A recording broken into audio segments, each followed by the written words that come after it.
Ошол кезде анын эң акыркы деми чыгып жаткан экен.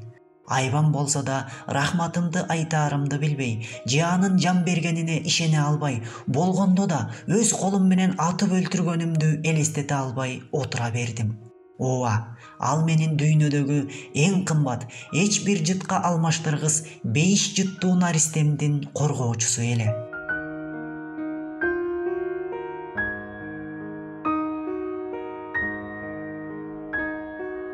Ошентип өзүмө керектүү нерселерди жана азык-түлүктөрдү алып болгон соң базардан чыгып бара жаткам. Каптал жактан күчүктөрдүн кыңшылаганын угуп, кызыга карап ал тарапка бастым. Күчүктөр сатылып жаткан экен. Дароо эле көзүмө урунган алгачкы кара күчүк аябай жакты. Баасын сурасам өтө деле кымбат эмес. Дароо сатып алдым. Себеби мен тоого чыгып мал багам. Жайлоодо калган учар аттуу тайганым жалгыз болсо да абдан ишеничтүү. Антса да аны жалгыз сыратпай, кой айдаганга үйрөтүп алам деген ой менен башын чыгара баштыгыма салдым да кечке калбайын деп жайлоого шаштым. Ооба, алдымдагы карагер атым дагы алып учуп, болжолдогон убактымда боз үйүмө кирип бардым. Туулганына 1 ай болгон күчүктү тайганым учарда жакшы кабыл алды. Дароо эле жыттагылап, туулбай жатып эне сүтүнөн ажырап калган албай кушка боору ооруган чыгаар. Түндө эшикке чыксам, бооруна кысып, тим эле өз баласындай сууктан коргоп уясында жаткан экен. Кайра кирип, келинчегим экөөбүз аттандай баштадык. Акыры маанисин жакшы түшүнбөсөк да, бөрү басар коюуну туура көрдүк. Билбейм, бул ат туура келет беле, же эл оозундагы макалда көп айтылган үчүнбү? Айтор тамашачыны аралаш күлгөн болдук да, бөрү басар деп токтолдук. Себеби бул аймакта карышкыр чынында күч болчу. Бирок 4 жылдан бери 1-2 эле жолу коюма кол салды. Анда да бирден эле койду жара тартыптыр. Таптакыр качырып албайлы дегени го. Алардын акылына таң калып кетээр элем. Ошол күндөн тарта келинчегимдин 2-нчи баласындай эле болуп калды. Күндүзү сүт берип ал караса, түнкүсүн учарга өткөрүп берет. Айтор биздин жашоо бөрү басарга тез эле жакты. Арадан 3 ай өттү. Мени таң калдырганы ит баласы ушунчалык тез чоңоёт экенин биринчи жолу көрүшүм. Баягы тарбалаңдаган күчүк жок. Кааласа учарды чайнап салчу эле күчү бар. Бирок өтө жоош эле. Жанада анын бооруна жатып чоңойгондуктан эч качан тиш кайрычу эмес. Экөөнүн ар дайым ойногонун карап отура берээр элем. Эй бөрү басар, сен жыгылдың, далың жерге тийди. Же болбосо, бул жолу сен уттуң, тур эми, ит күрөш болуп калды деп алар менен кадимкидей тамашалашып ойночумун. Ошентип күндөр өтө берди. Бир күнү кайным машина менен биздикине конокко келди. Бирок мен чет өлкөгө кеткени жатам, силердикине бир эле күн болом деди. Эртеси аялымды кайным менен кошо салып жибердим. Себеби базарга барып азык-түлүк алып келүүсүн туура көрдүм. Анын үстүнө машина жол түз болгондуктан ылдам эле барып келет. Кайным болсо кайра жеткирип коем деп экөө жолго чыгып кетишти. Келинчегиме оорчулук жаратпасын деп 5 айлык наристемди алып калдым. Бул күнү күн ачык эле, андыктан малга сарсана болуунун деле кажети жок болчу. Анын үстүнө келинчегим ары дегенде 3 сааттын аралыгында келип калышы керек. Уктап жаткан наристемдин жүзүнө карап өзүнчө сүйүнүп жаттым.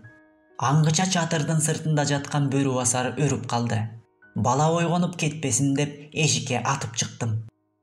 Алыскы тоонун этегинде жайылып жүргөн койлорум удургуп, тобу менен үрккөн бойдон ылдый сүрүлүп келе жатат. Болду болбоду карышкыр кол салды дедим да, мылтыгымды асынып, даяр турган карагерди секирип минип камчы сала бердим. Артымда келе жаткан бөрү басарга "Сен кал, үйдү кара" деп кыйкырдым. Учар болсо, кал деген сөзгө башынан эле көнчү эмес. Анын үстүнө карышкыр жытын алган тайган артка кайтышы өтө кыйын. Карышкырга каршы бара жатып, тайганды ээчитпегеним туура болбос. Бөрү басар болсо сөзүмдү эки кылбай, чатыр менен боз үйгө кароолчу болуп калып калды. Ат чарчай баштаганда тоо этегине жете келдим. Койлор болсо бир жерге топтолушуп, бардыгы жогору карап туруп калышкан экен. Демек, жырткыч жогору карай качып кеткен. Учар болсо капкачан эле тоонун чокусуна жетип калыптыр. Карышкырдын жытын алган неме эми токтомок беле. Тоону беттей камчы салып карагерди теминдим. Бирок орто ченине жеткенде атым жүрбөй калды. Жөө чыгуунун эч кандай мааниси жок болчу. Себеби мен чыккыча эле 15 мүнөт өтүп кетет. Учар болсо карышкырдын изи менен дагы бир кырды ашкан чыгар. Демек аларга жетип болбойт. 20 метр өйдөрөөктө жара тартылган бир кой көзүмө урунду. Жайлаган экенсиң деп шашпай жөө бардым. Ушунчалык тез убакта койдун бир топ жерин жеп ийген экен. Төмөн түшүп койлорду конушту көздөй баштап койдум да, аттын тез жүрүшү менен кичинекейиме шаштым. Чатырга жете бергенимде жүрөгүм шуу дей түштү. Демейде кал дегенде калып, кайтып келгенде алдымдан шыйпаңдап тосуп чыккан бөрү басар бул жолу көрүнбөдү. Аттан секирип түшүп чатырга чуркадым. 10-15 кадам калган кезимде чатырдын ич тарабынан бөрү басар башын чыгарды. Оозу мурду кан, көздөрү кыпкызыл, кадимки кинодогу зомбилердин көзүндөй кызыл болуп күйүп калыптыр. Чатырдын ичинде болсо эми гана 5 ай болгон наристем бар эле. Аалам оң тескери болуп кетти. Ээн жайлоону жаңырта бакырдым да, жонумдагы мылтыкты алып бөрү басарды так чекеге аттым. Кыңк дегенге алы келбей ордуна жыгылды. Чатырдын ичине демиге чуркап кирдим. Босогосунда жаткан итти аттап өттүм. Көзүм караңгылап, ичи караңгы болуп, жакшы көрүнө бербеди. 1-2 көз ирмемден соң наристемдин бешикте жатканын көрдүм. Сыягы уйкусунан капкачан эле ойгонгондой. Бешиктен 2-3 кадам ары канга боелуп, арсайтып оозун ачкан бойдон карышкыр мени карап турат. Моюндары эзилген, тамчылап аккан кан жерге түшүп жатты. Мына, эми мен анын сүрөттөлүшүн даана көрдүм. Мойнундагы кантактары бөрү басардын тиштеринин изи экенин жаземдебей сездим. Шарак этип мылтыкты октогуча чатырдын арт жагындагы түбүнөн качып чыкты. Сыягы ошол жактан кирген окшойт. Чатырды айланып, артынан сая түштүм. Бирок мылтыкты көргөн карышкыр бир далайга узап кетиптир. Калтыраган колдорум менен артынан ок чыгардым. Бирок бул жолу жаза бастым. Кайра октогуча из жашырып жок болду. Адам деген ушул экен да. Бала үчүн баарына даяр экенбиз.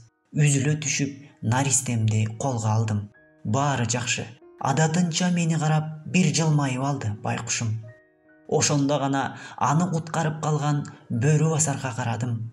Баланы акырын жерге коюп, бөрү басарды колума алдым. Ошол кезде анын эң акыркы деми чыгып жаткан экен. Айбан болсо да рахматымды айтаарымды билбей, же анын жан бергенине ишене албай, болгондо да өз колум менен атып өлтүргөнүмдү элестете албай отура бердим.